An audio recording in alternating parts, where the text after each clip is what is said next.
Shower has been fixed. We are triumphant.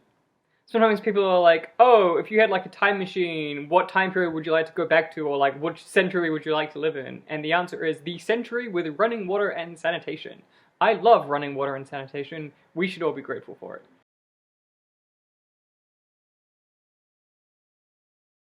Did you know the Romans had underfloor heating though? How cool is that? They got like hot water and they put it under the ceramics would like warm up. It's amazing.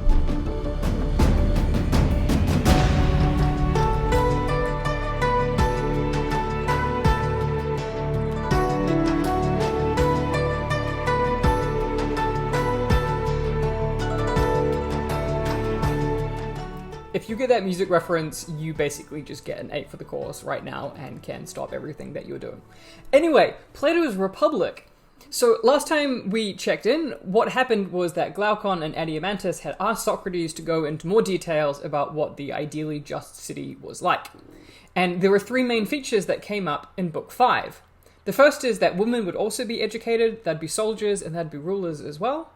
The second is that there'd be no private property for the guardian and auxiliary classes. And the third claim is that the philosophers would be kings. Or the philosophers would be rulers, rather, because women will also be involved. So there'll be philosopher queens. So what we're going to focus on in this session is getting clear about what this last claim is. What does it mean to say that philosophers would be rulers? And importantly, what Socrates is going to explain are 2 important features. Firstly, going into details about what the philosophical nature actually is. So identifying who are the real philosophers that are supposed to be taking this governing role in the city. The second claim is about explaining why it is that this claim looks so ridiculous. So explaining how it is that philosophers, as they're currently seen in Plato's society, have a really bad reputation, and why it is that so many people who have this philosophical nature, in fact, turn out to be bad. So the first part kind of focuses on getting clear about who we're actually talking about, and the second part gets clear on why it is that in actual cities, so many people who have this nature actually end up being corrupted in various ways.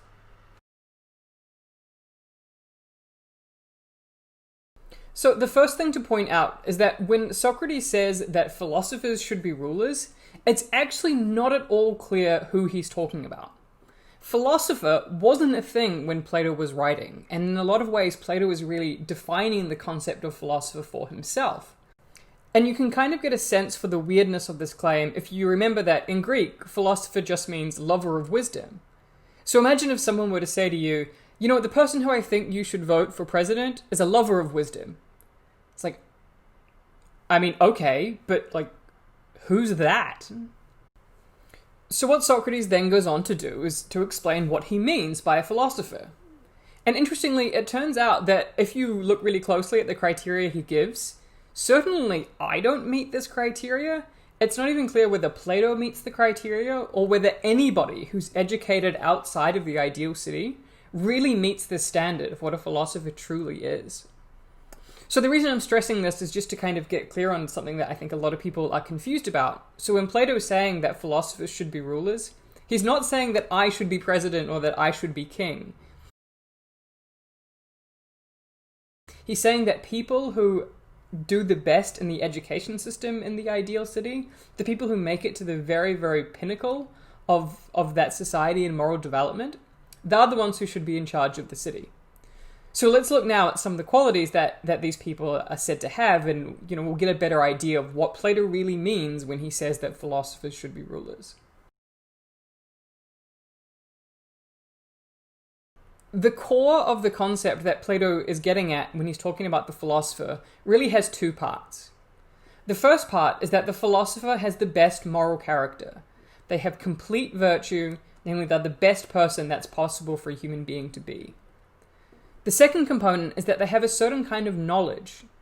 They're skilled in ruling and they're skilled in governance. They have an understanding of the world and they have an understanding of how politics works that rises to the level of knowledge.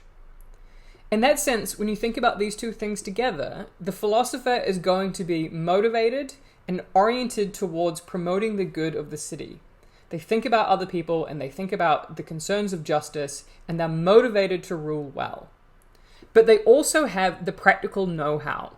These are the people who have a deep understanding of what politics is like, how society functions, how economics works.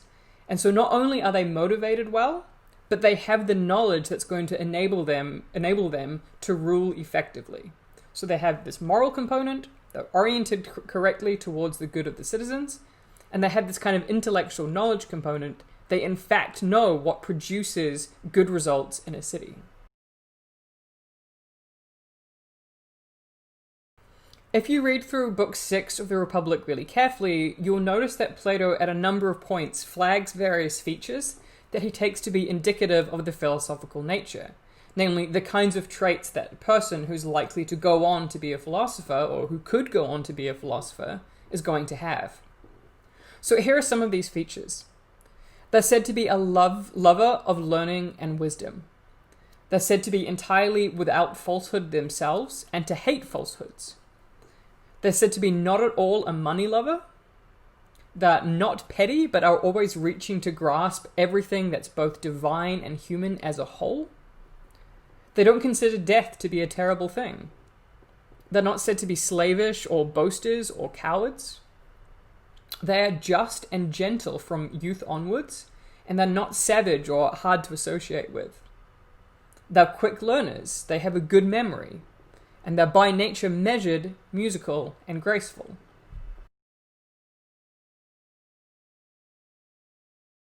Yep, sure is. So one of the things that's interesting about this list of qualities is that a lot of the items on this list in Book 6 actually mirror the earlier passage that we paid attention to when we talked about musical and gymnastic education. So if you think back to that 410a to 412a passage, a number of the qualities on that also show up in the list of natural philosophical qualities. So what are we supposed to make of this? I think what Plato's getting at here is that the people who have a philosophical nature are the people who do the best at gymnastic and musical training. So, for example, the points about them not being a coward and not fearing death are clearly things that are supposed to result from the gymnastic education. So these are people who have done well at gymnastics. But also they're measured and graceful and just and gentle. They're the kind of people who get on well easily with other people and are cooperative, which are some of the qualities that we saw in the musical education. So they have both of those qualities. It's clear that the people who are going to go on to be philosophers are the ones who did really well at gymnastics and music. But there's also more. Notice there are a number of what we might call intellectual qualities in addition to those. These are people who have a good memory. They're people who are able to work through mathematical problems quickly. They're people who are lovers of learning and truth. It's not just that they're good at gymnastics and they're good at music. They really want to understand the subject matters that they're working with. And in that sense, we're getting the kind of more rational intellectual qualities coming through here. So these are people who not only are kind of well-disposed with respect to what we might call their natural character, the kind of people who do well at music and gymnastics, but they're also people who are good learners. They have a strong rational part of their soul and are able to develop that quickly.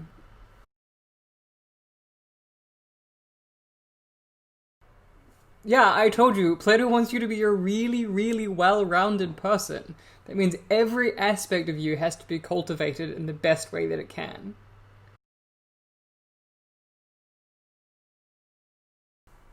So there are a big list of qualities that all go into making up the philosophical nature.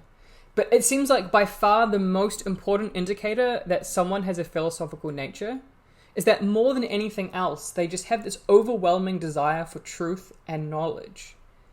So in a really revealing passage, Plato explains that desire is like water in our soul, and that more you channel it towards one part of the soul, the less it goes to the other parts of the soul. So somebody whose desires are channeled towards truth are ultimately the ones who are going to have the indicator of being a true philosopher. More than anything else, the desires in their soul are rational desires. We surely know that when someone's desires incline strongly for one thing, they are thereby weakened for others, just like a stream that has been partly diverted into another channel. Of course. Then, when someone's desires flow towards learning and everything of that sort, they'd be concerned, I suppose, with the pleasures of the soul itself by itself, and that abandon those pleasures that come through the body, if indeed he is a true philosopher and not merely a counterfeit. So here we can start to see some of Plato's tripartite psychology really coming into play. Remember that one of the main sources of conflict and disorder in the soul is when bodily appetites, namely the desires for bodily pleasure and the avoidance of bodily pain, interfere with the other kinds of values that we have. What we learn in this passage is that people who focus their energies on fulfilling the bodily desires tend to have that stream of desire, that stream of love, focus even more on bodily pleasures. Whereas people who focus their desires towards learning and towards truth tend to care less about fulfilling bodily pleasures. We're going to find out later on that actually there are other kinds of pleasures that they think are much more valuable, namely pleasures of learning and understanding. But it's not about the pleasure. They just want to know and they want to understand, and that matters to them much more than fulfilling their bodily desires.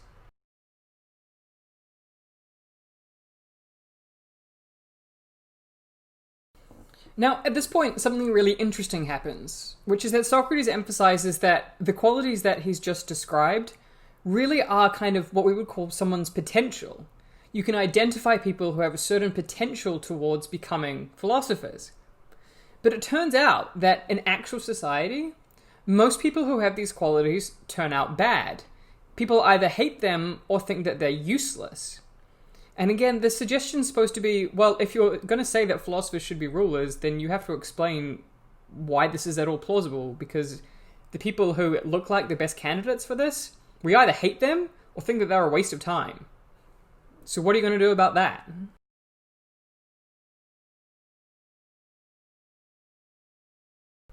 Socrates starts by explaining why it is that most people think that philosophers are in fact useless. And in order to demonstrate this point, he uses a really famous analogy, which is what's called the ship of state analogy. Imagine then that something like the following happens on a ship or on many ships. The ship owner is bigger and stronger than everyone else on board. But he's hard of hearing, a bit short-sighted, and his knowledge of seafaring is equally deficient. The sailors are quarreling with one another about steering the ship, each of them thinking that he should be the captain, even though he's never learned the art of navigation, cannot point to anyone who taught it to him, or to a time when he learned it. Indeed, they claim it isn't always teachable, and are ready to cut to pieces anyone who says that it is. They're always crowding around the ship owner, begging him and doing everything possible to get him to turn the rudder over to them.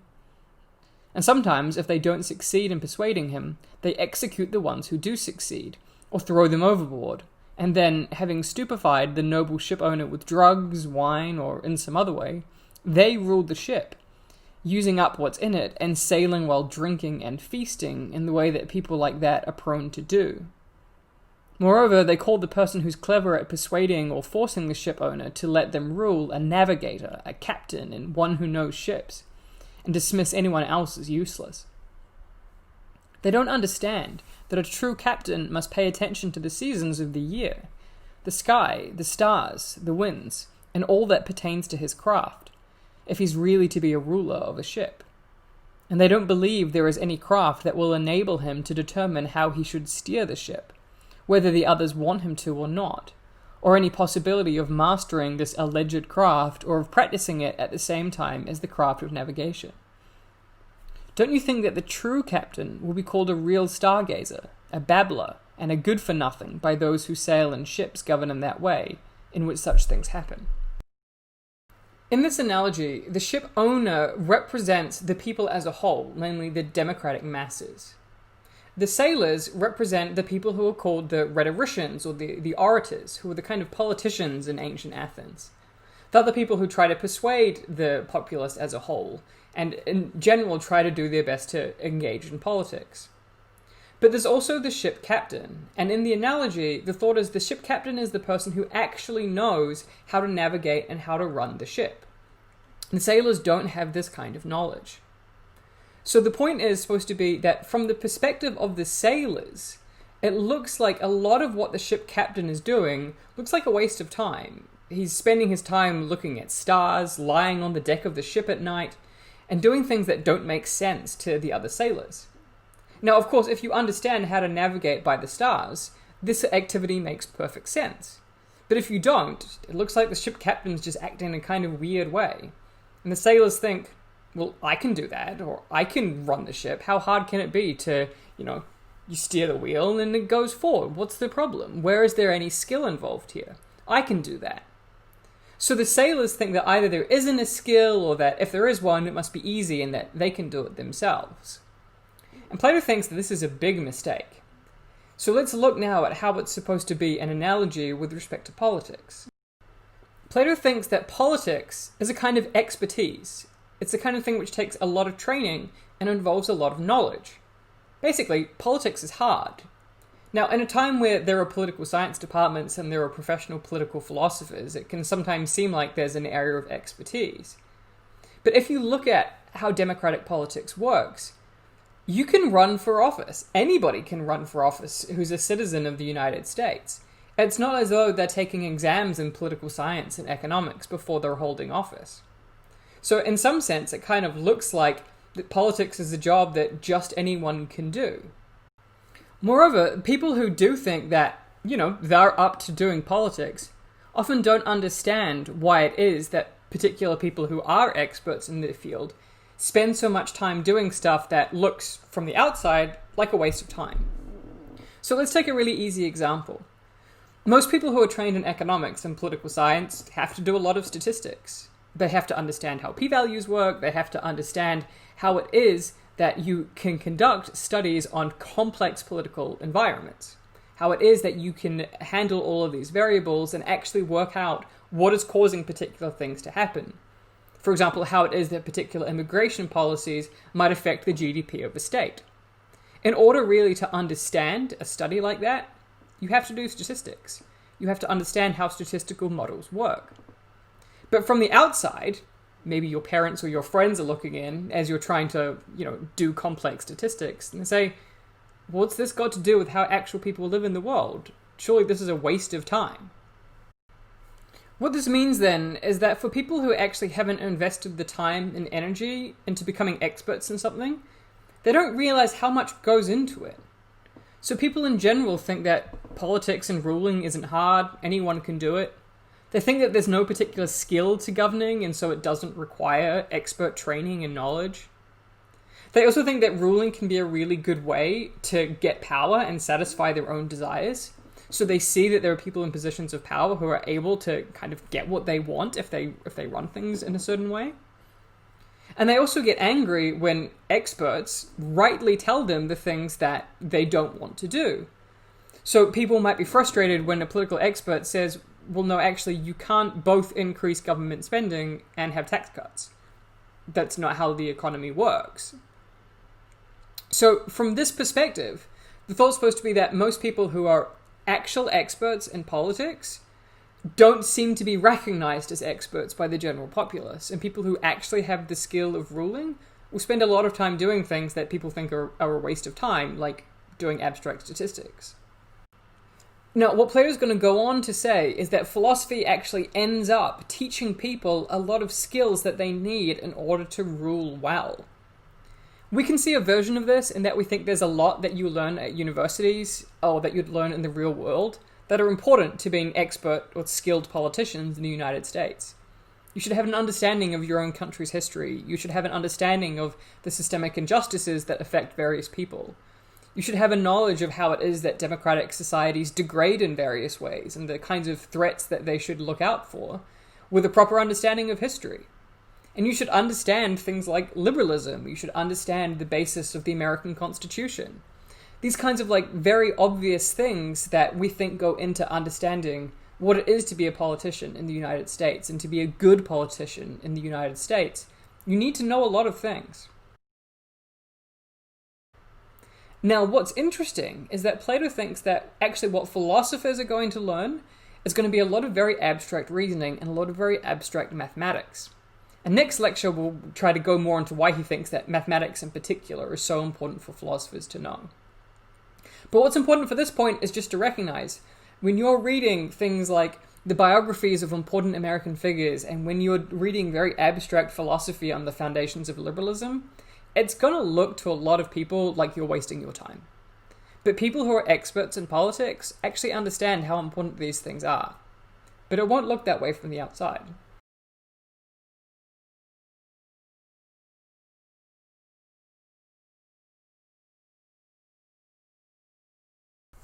So that's the argument as to why Plato thinks that most people in society think that philosophers are useless. Basically, they think we're bookworms who don't study anything that's relevant to the real world. But we know that actually there's a lot of abstract study that goes into understanding the real world. It just doesn't look like that from people who haven't had that training. The next topic that Plato brings up is how it is that a lot of people who have philosophical natures don't turn into bookworms, but in fact get corrupted. They end up going from the people with the most natural potential to the worst actual people.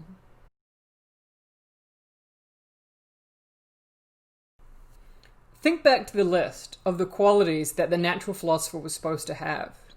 They were supposed to be courageous, they didn't fear death, they were quick to learn, they were good with other people.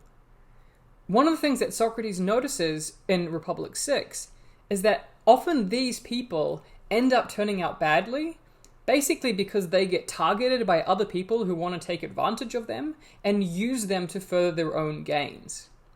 In that sense, the natural philosophers are basically the victims of a kind of influencer culture. They're taken under the wing of particular bad people, and then their natural abilities are corrupted. They're used towards bad ends. So instead of being the kind of people who are supposed to fight for the rest of society and are used to promote the causes of basically justice and goodness in the city, these are people who get used to push people's own agendas. And then, in that sense, they get corrupted. They get in bad company. And the things that make them have the greatest potential for good also end up making them have the greatest potential for harm. So say you were a recruiter for a big company like Apple or Nike. What kind of person would you go for if you wanted someone to be the new face of the company? Well, presumably you'd want someone who speaks well, who's quick to learn, someone who's reliable, they're going to be disciplined enough to show up and do the job on time. They work well with others. They're able to work through long hours and not be fazed by it. But also think about how it is that that person's natural dispositions are going to be shaped and cultivated. Their love for learning isn't going to be encouraged. Rather, they're going to be persuaded by large paychecks. And they're going to be constantly honored by the people around them. Namely, people will praise them and tell them how wonderful they are, as opposed to highlighting their shortcomings and showing them how they can become yet better people. Those people then will just slowly start to adopt the habit and the values and the culture of the climate that they're in. If everybody around them thinks that what's important is how much people praise you or how much money you're getting, then you'll start to adopt those beliefs yourself. And that's how it is that the nature will become corrupted. Instead of channeling your desires towards the love of learning and the love of truth and seeking out the good of other people, you'll start to focus on fulfilling your own bodily pleasures and getting praise from the people who know you. So again, the tripartite psychology is going to work out here. Although people have the potential, the natural philosophers have the potential to go on to become true lovers of learning and acquire knowledge, they kind of get dragged down by the people who have targeted them. They get used by the other people, and then that's how it is that their character becomes undone. So although they had this natural potential, they ended up becoming bad people.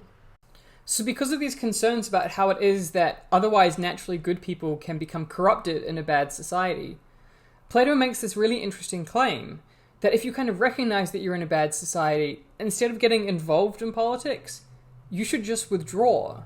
Because people kind of can't resist the corrupting forces that happen in politics. Even the best people, apparently, go bad. So in that sense, this is why Plato has recommended that in non-ideal societies, the true philosopher withdraws. Instead of participating in politics, they just try to get by and kind of mind their own business in society. Which I think is a really interesting claim. Although he thinks that in the ideal society, philosophers would rule, in actual bad societies, he thinks that they should withdraw. One way of explaining what's going on here is to think again about Plato's psychology. The middle part of the soul, spirit or thumos, is what's responsible for our social emotions. Remember, it's responsive to things like praise and blame and shame and honor. Now, in Book 4, Plato says that spirit is the natural ally of reason. It's the forces that we're supposed to muster to help us kind of overcome our appetites and to help us live up to the values that we've been taught. So there's a sense in which spirit is really supposed to work together with reason and help us overcome ourselves so that we can live the life that we think is good and valuable. But on the other hand, spirit has all of these social components, so it's really sensitive to what other people say and what other people think. Spirit wants other people to think well of us, and it likes it. It has desires for honor and for praise. So I think what's happening in a bad society is that spirit's kind of pulled in two directions. On the one hand, it wants to enforce the values that we think are right and good and that we've been taught since we were children. On the other hand, it's really sensitive to what other people are saying. So if everyone around you thinks that it's really important how you look and it's really important how big your paycheck is, and they praise people who get bigger paychecks, and they praise people who become more famous and influential, the spirited part of your soul is really sensitive to those kinds of concerns. So I think what's happening in Book 6 is what Plato's trying to show is that the kind of concerns of spirit, these social concerns, in a bad society, it can really drag us down, and no one's really able to resist that kind of influence. And Plato puts it in really stark terms. So let's look at a passage where he considers someone who has a good education but is in a bad society. It would be very foolish even to try to oppose the many, for there isn't now, hasn't been in the past, nor ever will be in the future, anyone with a character so unusual that he has been educated to virtue in spite of the contrary education he's received from the mob. I mean a human character. The divine, as the saying goes, is an exception to the rule. You should realize that if anyone has been saved and becomes what he ought to be under our present constitutions, he has been saved, you might rightly say, by divine dispensation. So this is why Plato really thinks it's crucial that to have a good society, you need to reform the education and the society's values from the ground up. You can't change people who are going to be influenced by society in such bad ways. What we're going to look at in the next book then is the education that Plato thinks that these natural philosophers should get. So instead of being corrupted and becoming bad, as they often do in our own societies, how it is that we can make them into truly good people who can really benefit those people around them. That's the goal of Book 7. That's the goal of the philosophical education as it's supposed to be. So let's